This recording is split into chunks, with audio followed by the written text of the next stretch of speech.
최근에는 그 푸틴과 그 젤렌스키 이 우크라이나 전쟁에서 두 사람이 대척점에 서 있죠. 푸틴은 엄청난 그 운동가죠. 체력을 과시합니다. 또 젤렌스키는 여러분도 알다시피 코미디언 연예인이었어요.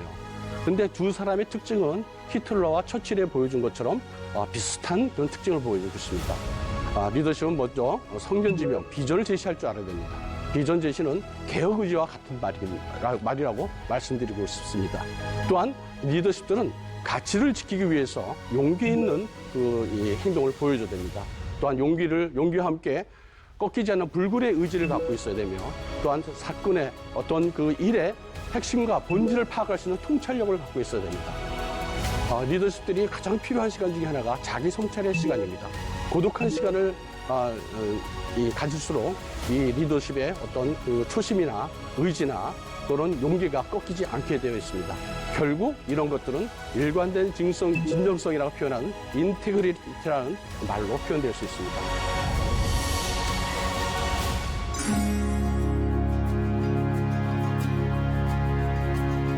성산생명윤리연구소 임용진 소장입니다.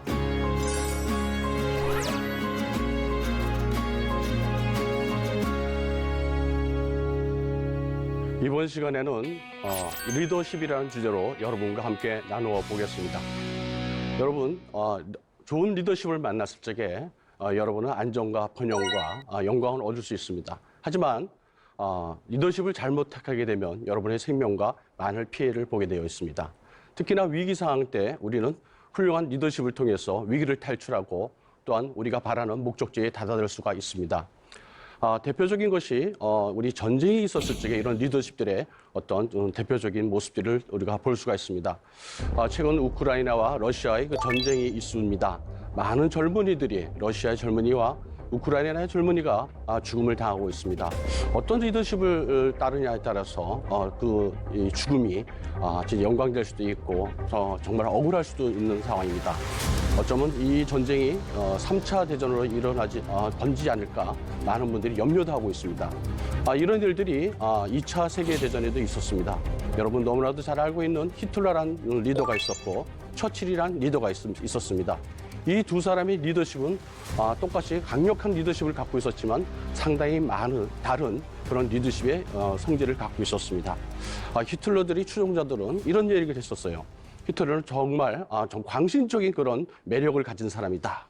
종교적인 상황에서나 이제 강했던 그런 추종과 리더십을 발휘했다고 말했습니다. 그 당시 독일에 많은 지식인들이 있었지만 이 지식인들은 뇌가 이성을 마비시켜버렸다. 그 정도로 히틀러는 강력한 연설력과 리더십을 갖고 있었습니다. 독일의 그 총사령관인 헤르만 괴리는 이런 얘기를 했었어요. 만약 당신에게 히틀러가 남자인데 여자라고 하면 그렇게 여자인 줄 알고 그냥 집에 가라. 이 정도로 이렇게 강력한 리더십을 발휘했습니다. 또한 이제 발토 사령관이라는 분들은 내 평생에 이렇게 멋진 연설과 군중을 압도하는 연설을 하는 사람을 보지 못했다. 이렇게 얘기했습니다. 히틀러의 어떤 융동과 또 리더십은 아주 강력해서 그 당시에 많은 지식인들의 이성과 뇌를 마비시킬 정도였습니다. 한편 그 당시에 대척점에 서 있던 처칠은 좀 다른 신비한 능력을 가진 인물이었습니다. 히틀러와 같이 강력한 어떤 카리스마를 갖지 않았지만 이 처칠의 리더십은 사람을 감동시키는 나름대로의 다른 리더십을 갖고 있었습니다. 이 처칠은 영혼을 울리는 그런 멘트를 하고 연설을 통해서 영국 국민과 또 많은 전장에 있는 군인들에게 희망을 주는 리더십을 가지고 있었습니다. 2차 세계대전 때 히틀러가 일으킨 2차 세계대전을 일어나서 약 5천만에서 7천만 명의 생명을 잃었다고 합니다. 이 리더의 잘못된 판단이 큰 비극을 불러오게 되는데, 여러분 혹시 이 카리스마의 특징에 대해서 다시 한번 정리해 볼 적에 우리가 이 시사점이 상당히 많이 우리에게 다가오고 있습니다. 이 히틀러는요, 어떤 카리스마로 이렇게 사람들이 이끌고 가냐면은 자신을 반대하는 사람은 가차없이 숙청을 했습니다. 그리고 강제 수용소에 보내버렸습니다.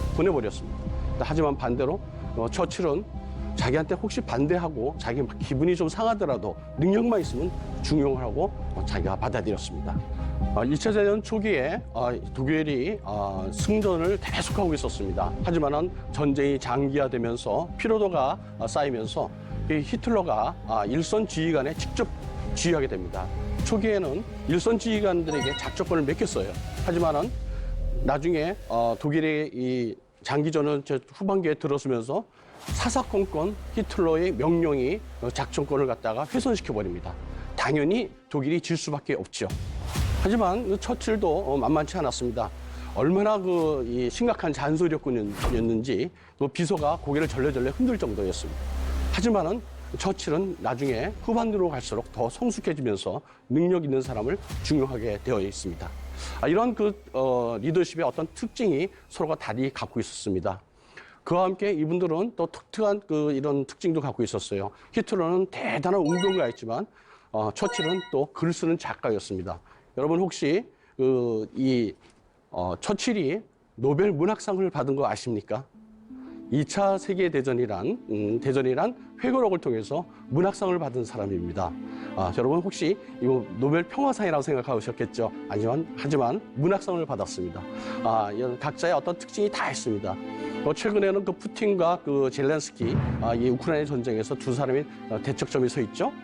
푸틴은 엄청난 운동가죠. 체력을 과시합니다. 또 젤렌스키는 여러분도 알다시피 코미디언 연예인이었어요. 근데 두 사람의 특징은 히틀러와 처칠에 보여준 것처럼 비슷한 그런 특징을 보여주고 있습니다. 최근에 러시아에서 징병 소리 돌고 그러니까 젊은이들이 나라 밖으로 막 도망가는, 그리고 또 일선 지휘관들을 질책하니까 일선 지휘관들이 사기를 떨어뜨리는 그런 일이 발생되고 있습니다. 하지만은 이 전쟁이 어떻게 진행될지 모르지만 저는 확신하는 게 이건 우크라이나가 이길 것 같다. 왜냐하면 젤렌스키는 우크라이나 국민들의 마음을 감동시켰기 때문입니다. 많은 2차 대전 때 사람들이 히틀러를 보고 하는 생각이 어떤 생각을 갖고 있냐면 저 사람이면 성취할 수 있겠다 하는 생각을 갖고 있었습니다.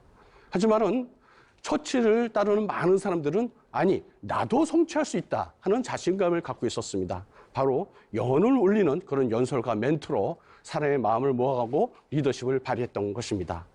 물론 이 모든 것이 다 완벽하지는 않습니다. 히틀러는 자살로 비참한 최후를 맞았고 처칠 역시도 내려올 시기를 놓쳤기 때문에 나중에 말년이 참 아름답지 못한 면도 있습니다. 하지만은 위기 상황 때 이 사람들이 보여준 이런 리더십들은 우리에게 많은 시사점을 가져다 주고 있습니다. 여러분, 우리들의 많은 리더가 있는데 영혼을 마비시키고 이끌고 가는 그런 카리스마 같은 히틀러의 리더십이 있고, 또한 자기 성찰을 통해서 영혼을 울리는 메시지를 통해서 마음을 모아가는 그런 리더가 있습니다. 자, 그러면 우리가 이러한 리더들의 특징이 어떤 것이 있는가 한번 생각해 보자고 합니다.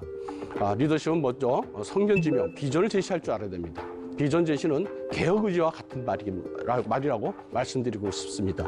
또한 리더십들은 가치를 지키기 위해서 용기 있는 이 행동을 보여줘야 됩니다.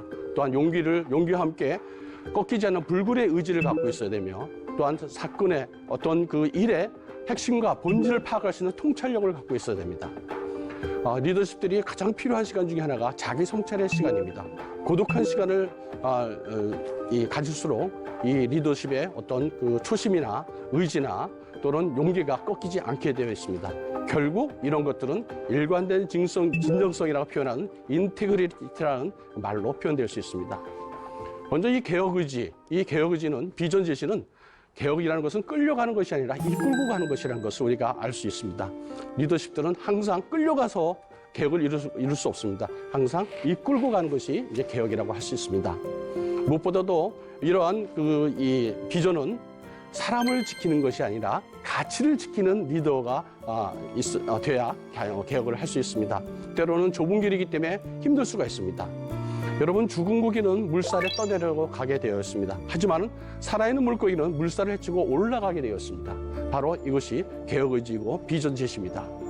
때로 사람들과 어색한 사이가 되고 불편할지라도 이런 가치를 지켜낼 적에 개혁 의지가 비전이 빛을 발하게 되었습니다. 또한 그것과 함께 모든 이런 비전 제시는 예외 없는 적용과 함께 솔선수범해하는 것이 우리 리더십이 갖춰야 될 덕목이 되겠습니다.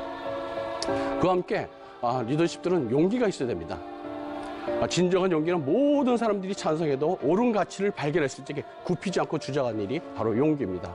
때로는 자기의 부족함과 실수를 인정하는 용기가 필요하고 또는 자기 희생을 주저하지 않는 그런 마음이 용기가 되겠습니다.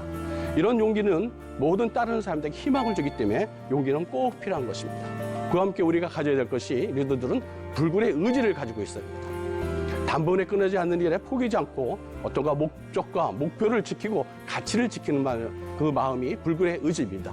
그러기 위해서는 이런 인내심이 필요한데 이 인내심은 철저한 자기 성찰을 통해서 이루어지는 것을 볼 수가 있습니다.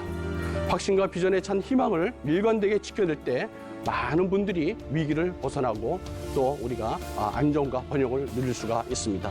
특히나 어려운 일을 잘 이겨냈을 적에 그 리더십은 더욱 강력해지는 것을 우리는 역사를 통해서 알고 있습니다.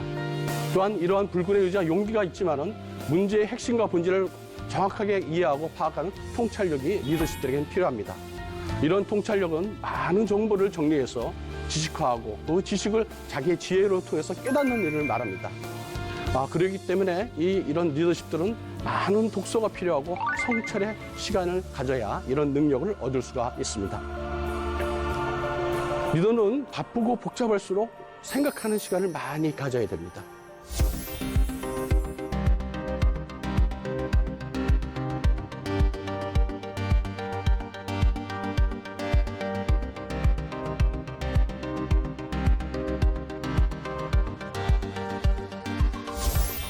영혼을 울리는 그 멘트, 영혼의 다이너마이트를 터뜨릴 수 있도록 그런 멘트와 연설을 준비해야 됩니다.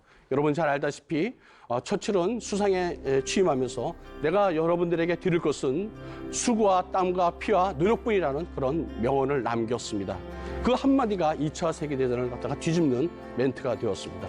여러분 이런 멘트는 그냥 이루어지는 것이 아닙니다. 영혼을 울리는 멘트는 자기가 깊은 사색을 통해서 체득할 수 있는 것입니다.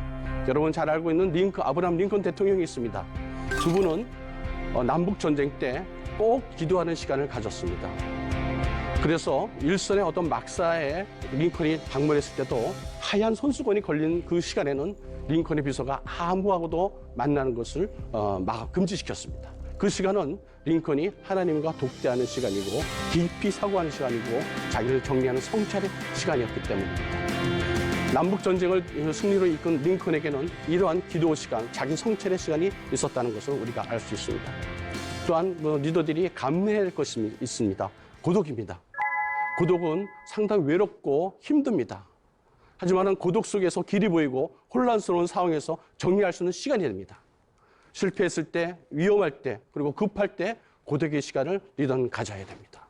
그러기 위해서는 주변에서 많은 분들이 리더가 올바른 판단을 할 수 있도록 생각할 수 있는 고독의 시간을 우리가 만들어 주어야 하는 것입니다. 깊은 성찰 없는 시간은 그 결정이 실패할 일이 아주 높습니다. 깊은 고독 속에 이루어지는 그 멘트가 영혼을 울리고 사람의 마음을 움직여서 리더십으로 발휘할 수가 있는 것입니다. 많은 분들이 말씀드렸지만 이런 통찰력은 그냥 자기 혼자 체득하는 것이 아닙니다. 좋은 양서를 통해서 자기가 체득할 수가 있습니다. 그래서 리더는 항상 좋은 책을 옆에 두고 독서를 게을리하지 않는 리더가 정말 좋은 리더가 될 수가 있습니다. 또 마지막으로 일관된 진정성이라는 것을 가지고 있어야 됩니다. 인테그리티라는 말입니다.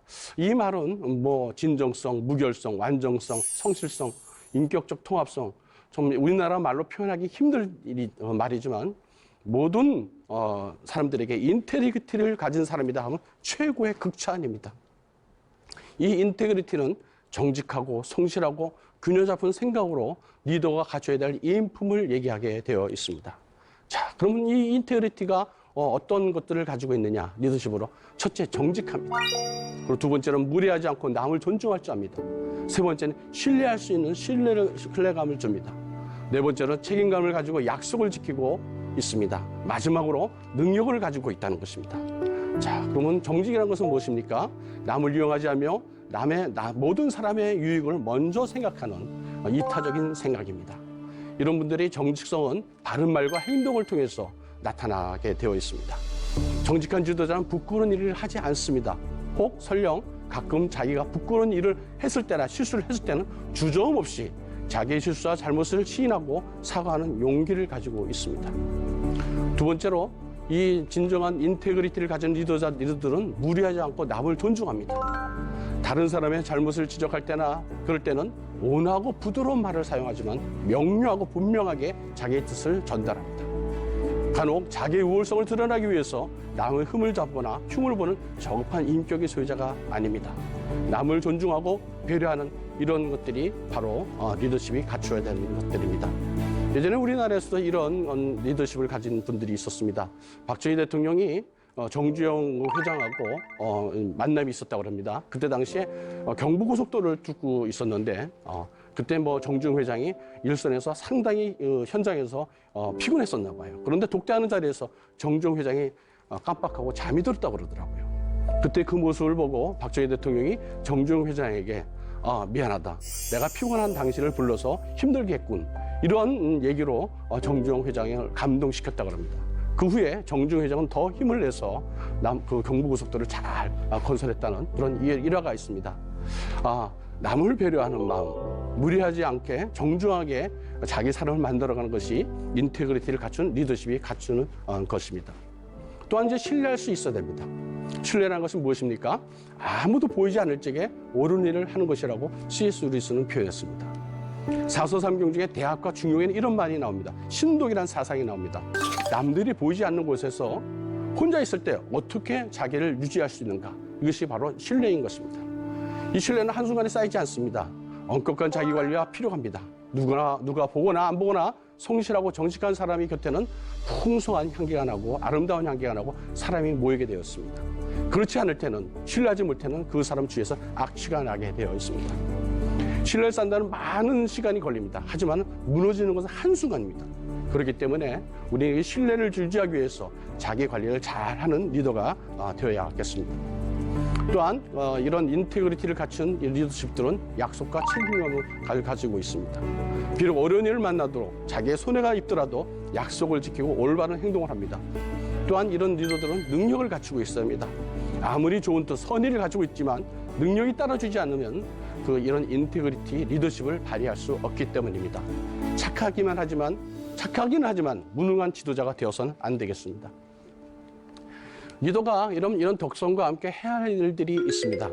첫 번째로 내부적 합의와 외부적 정당성을 확보하는 것입니다. 내부적 합의와 외부적 정당성을 확보해야만 힘을 얻을 수가 있기 때문입니다. 또한 후진양성에 힘을 써야 됩니다. 또한 그 외에 할 일들이 연대 활동을 잘 해야 됩니다. 첫 번째, 우리가 내부적 합의라는 말은 통일된 가치와 목적을 추구하는 것을 갖다가 말합니다. 초기에 나와 함께 운명을 같이 할 몇 명이 이런 그 내부적 가치와 목적을 일치한다면은 그런 큰 힘을 발휘할 수 있습니다. 그렇기 때문에 내부적으로 이런 합의가 되지 않고 뜻이 다른 사람들은 초기 때 결별하는 것이 리더십으로 도움이 되게 됩니다. 또한 외부적으로도 정당한 자기의 그 주장을 할 수 있는 그런 리더십이 있어야 됩니다. 외부에 나의 의견을 얘기해서 설득과 공감을 얻기 위해서는 수사학을 잘 이용해야 됩니다.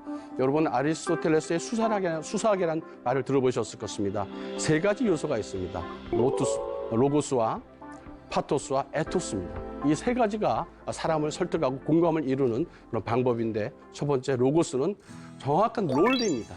정확한 논리, 선명한 윤리적 입장, 목표, 지향점, 비전 제시 이런 것들입니다.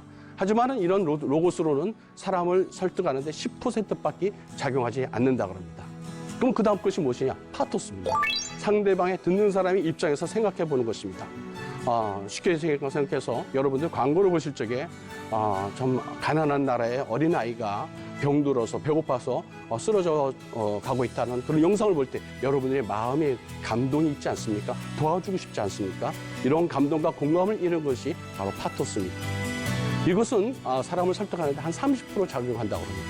마지막 60% 제일 크게 작용하는 것이 뭐냐? 에토스입니다. 에토스라는 것이 말씀드린 인테그리티, 일관된 진정성을 잘 유지한 사람들, 그 삶을 통해서 이런 것을 리더십을 발휘하는 사람들, 영혼을 억압하고 공포로 몰아넣어서 이끌고 가는 것이 아니라 사람들의 마음을 감동시키고 또한 설득해서 이끌고 가는 것이 바로 에토스인데, 에토스는 그 삶을 통해서 나타나는 것입니다. 이런 것들이 리더가 할 일이라고 생각됩니다. 그렇다면 여러분 피해야 될 우리 부류의 사람도 있습니다. 어떤 사람을 피해야 되느냐? 첫 번째, 말을 자주 바꾸는 사람들은 여러분은 피하는 게 좋습니다. 앞뒤 말이 다르고 말만 번질하는 사람들은 여러분들에게 피해를 줄 가능성이 많습니다. 두 번째로, 이중잣대를 적용하는 사람들 피하십시오. 요새 흔히 말하는 내로남불이라는 말이 있습니다. 이런 분들은 리더로서 믿지 못할 사람인데 피하는 게 좋습니다. 세 번째는 때마다 변명하는 사람이 있습니다. 상황이 그래서 어쩔 수 없었어. 들어보면 그렇긴 한데 이런 분들은 피하는 게 좋습니다. 좀 더 구체적으로 말씀드리면 약속을 지키지 않는 사람들, 말을 번복하는 사람들, 공고사가 불분명한 사람들, 자기를 위해서 남을 음해하거나 비방하는 사람들, 특히나 크리스천들에게는 하나님을 두려워하지 않는 사람들은 피하는 것이 좋습니다. 저는 이제 개인적으로 한 세 가지의 이 판단 기준을 삼고 있습니다. 첫 번째는 무례한 리더십은, 제 주위에도 리더십이 참 많습니다. 하지만 무례한 리더십은 저는 같이 가지 않습니다. 리더십은 남을 배려하고 존중합니다. 무례하지 않습니다. 그와 함께 교만한 그런 리더는 저는 따르지 않습니다. 세 번째는 돈 문제가 분분명한 그 리더들은 제가 따르지가 않습니다. 여러분들의 리더가 되고 또 여러분들의 주변의 리더가 어떤 사람인가 볼 적에 무례하거나 교만하거나 돈 문제가 불분명한 리더들은 따르지 않으셔도 됩니다. 자, 이상 여러분들의 리더십의 덕목에서 여러분과 한번 나눠봤습니다. 성견지명을 가지고 있는 비전을 제시해야 됩니다. 이 성견지명의 비전 제시라는 것은 개혁 의지를 가지고 있다는 것입니다. 그와 함께 용기가 있어야 됩니다. 용기를 낸다는 것은 상당히 힘듭니다. 윤리적인 삶, 도덕적인 삶, 비전과 목적을 위해서 나가는 데는 용기가 필요합니다. 이런 용기를 가진 사람들이 여러분과 저의 리더가 되기를 원합니다. 또한 이런 용기와 비전을 갖다가 어려운 일일더라도 꿀리지 않는 그런 불굴의 의지를 갖는 사람이 됩니다. 또한 물질의 본질과 핵심을 잘 파악하고 우리가 위기의 상황에서 어떤 것을 우리가 판단해야 될지 통찰력을 가져야 되는데, 그러기 위해서 깊이 생각하는 분, 또한 고독의 시간을 갖다가 갖는 그런 리더가 필요합니다. 한마디로 말씀드려서 일관된 진정성을 가진 그런 리더가 필요합니다. 여러분, 리더들은 이 아름다운 그 뒷모습이 좀 필요합니다. 뒷모습이 아름답지 않으면 그분은 남지가 않습니다. 그런데 어떻게 아름다운 뒷모습을 남길 수가 있겠습니까? 말씀드렸지만 후진을 잘 양성해야 됩니다. 여러분, 혜성같이 나타난 지도자라는 말씀을 많이 표현합니다. 하지만 혜성은 금세 나타났다가 사라져버립니다. 하지만은 북극성은 모든 항해하는 사람들이 북극성 방향을 지시하고 알려줍니다. 이러한 리더가 되기 위해서는 뒷모습이 아름다워야 됩니다. 칭찬받을 때 내려올 줄 아는 용기가 필요합니다. 그리고 후진에게 모든 것을 맡길 수 있는 그런 리더가 필요한 것입니다. 그분이 그 삶을 볼 적에 어떠한 삶을 살았는가 봤을 적에 그 후진들을 보면은 모든 것들이 판단되게 되어 있습니다. 그분들의 롤모델이어 살았던 그 모든 철학과 의지와 리더십의 덕목들이 나타나기 때문입니다.